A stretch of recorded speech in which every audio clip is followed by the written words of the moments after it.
Michael Jackson është zgjedhja e përkohshme e Burnleyt për të ulur në stol.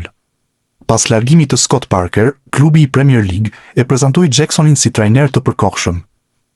52 vjeçari ishte më parë ndihmës trajner dhe e njeh mjaft mirë ambientin. Një nga emrat që përflitet ndërkohë për të vendosur në krye të Burnleyt është Steven Gerrard.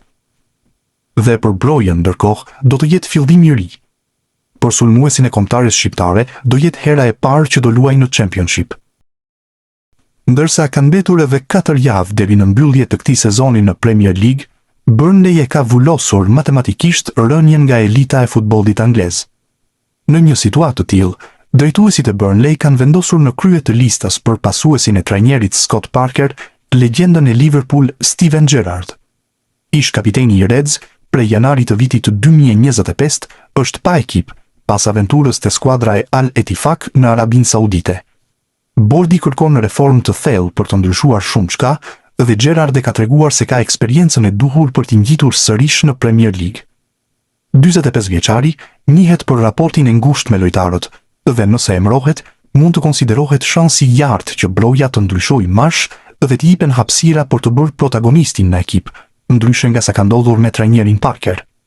Në edicionin 2026-2027, Burnley do të luajë në Championship, sikurse edhe sulmuesi shqiptar, pasi ka kontratë deri në verën e vitit 2030.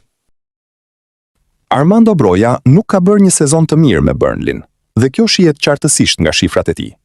Vetëm një gol i shënuar me klubin e Premier Ligës dhe një rol dytësor në pjesën më të madhe të ndeshjeve, ka sjellë zhgënjim te tifozët e klubit që po shkon drejt rënies në Championship. Por, sipas ish sulmuesit të njohur të Arsenalit, Alan Smith, Burnley nuk duhet të mendojë të largojë Brojen, por si të shfrytëzojë potencialin e tij në kategorinë e dytë angleze, pasi ai mund të kthehet në një armë të fortë për të. Unë kam kohë që e ndjek, që në ditët të Chelsea. Kur ai ishte te Southampton, mendoja, ky mund të bëhet një lojtar.